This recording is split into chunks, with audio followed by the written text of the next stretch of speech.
Welcome, everyone, to Potholes and Politics, local Maine issues from A to Z. I'm your co-host, Rebecca Lambert, and with me, as always, is my amazing colleague, Amanda Campbell. Good morning, Rebecca. Thanks, everybody, for listening. Yes, thank you to all of our listeners for your continued support. On our last episode, we featured 3 of our current Legislative Policy Committee members who shared with listeners their experience of serving on the LPC, and they offered some great advice to those who may be thinking of seeking the nomination.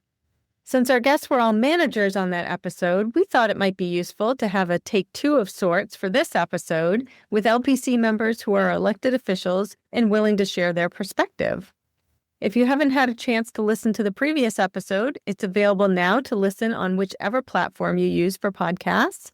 And as always, please consider liking and subscribing to our podcast so that you never miss one of these episodes. Don't forget, LPC nominations are in mailboxes now and are due back on June 4th.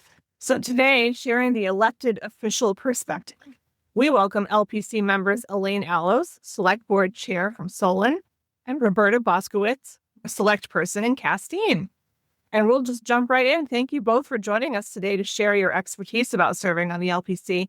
And first, we would like to hear what motivated you to run for the LPC, and has serving been what you expected it would be? Let's start with Elaine, and we'll go from there.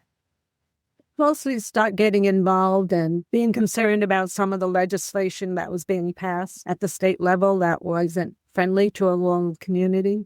And it's really helpful being on the LPC because you do get to learn the perspective of the big cities, but they get to learn this perspective of the small cities, which is the small rural towns, which is really important because a lot of times we're overshadowed and our voices aren't heard.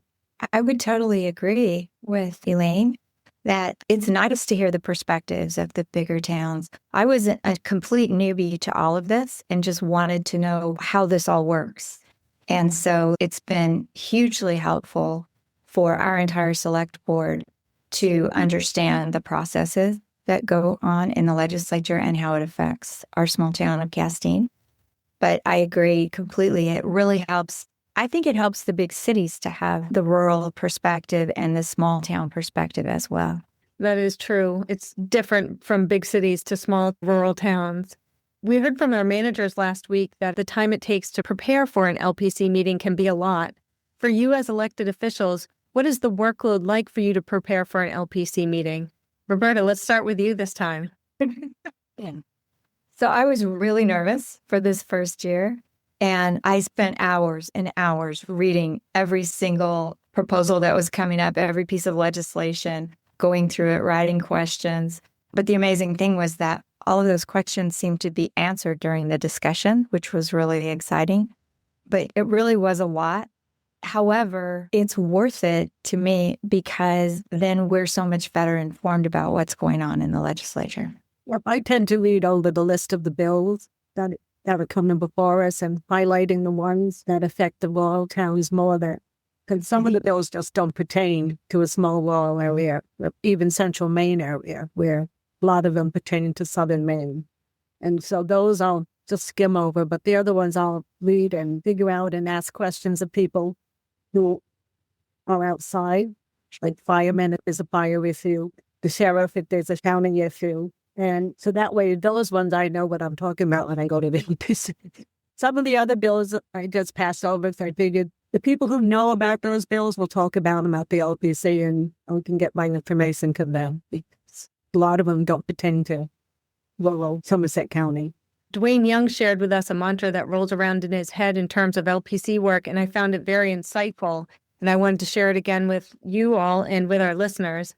He said that conversations equal education, education equals an informed decision, and an informed decision makes for a better outcome overall. During LPC meetings, there are some great conversations, as you both have mentioned, that happen, and those conversations really do help educate other LPC members and staff too on how certain bills will affect all of our members. And you touched on this a little bit, Elaine. In preparation for meetings, do you make it part of your practice to reach out to other municipal officials in your district to discuss the bills coming before the LPC? Yes, I do. Any of the clerk ones, I'll reach out to my clerk and another clerk I know and get their perspective on it. with the voting bills, let's say I'll reach out to my clerk, who's also the register of voters, and any county-related issue, either with the sheriff or with the county administrator, to get their perspective, because it's important to know the facts from their side of it. Yeah. What about you, Roberta? Exactly. I reached out to not only our clerk, but clerks in other towns. And I reached out to the finance officers of several towns and town managers, CEOs quite often, because that was really helpful to get their perspectives. And it's really fascinating, even just on the Blue Hill Peninsula or in the larger Senate District 7, but to get the perspective of all the different people when you can. It's not always possible, but I did try to do it as often as I could to reach out to most everybody. Do you find that you're contacted by municipal officials from other towns? Not as much as I thought I would be or that we would be, but it could be because I'm not really a known entity. So not yet, but I think as I continued to reach out and people would reply, and toward the end, people would say, hey, what happened with this bill? Or how did that go? Or where did you guys end up on that? So it did eventually. That's usually what I get also is afterwards. People ask how that one went and how the LPC stood on it, not so much before. So our other guests also indicated that their service has led to increased interactions with their local legislators and that they often reach out to them because it's important that those legislators hear the local perspective outside of testimony and in a way that it holds them accountable. And so in that same vein, we're curious if serving on the LPC has led to increased interactions with your legislators in your district, and what have those interactions been like? Yeah, I reached out to them, especially when they sponsored a bill that I'm like kind of questioning is like, why did you sponsor that bill? That's accountability. I like it. I do too. I reach out a lot to my legislators and talk with them about bills that are coming up, why they think it's important or what their take is on it. And then try to explain from our perspective, how will it affect our town? And have you found that those interactions have been positive? Are they hearing you? I think so. And I think that they actually have reached out to us on some things as well. So I think it's leading to a really nice two-way street of communication where they're not, they're really open to reaching out to us more, which is great. That is great. Most of them are, some are a little bit more hesitant, but most of them are really good about reaching out or accepting the phone calls and answering up the questions when we have them. That is great. We also, during our last episode, heard some great advice from our guests. And so we're wondering, what type of advice would you guys, as an elected official, give to someone who is thinking about running for the LPC? Don't be afraid to do it. Every voice counts. Everybody brings something to the table. Even if you don't think you know a thing about anything, you do. That's my advice. Don't be afraid to do it. That's great awesome. advice. I love that.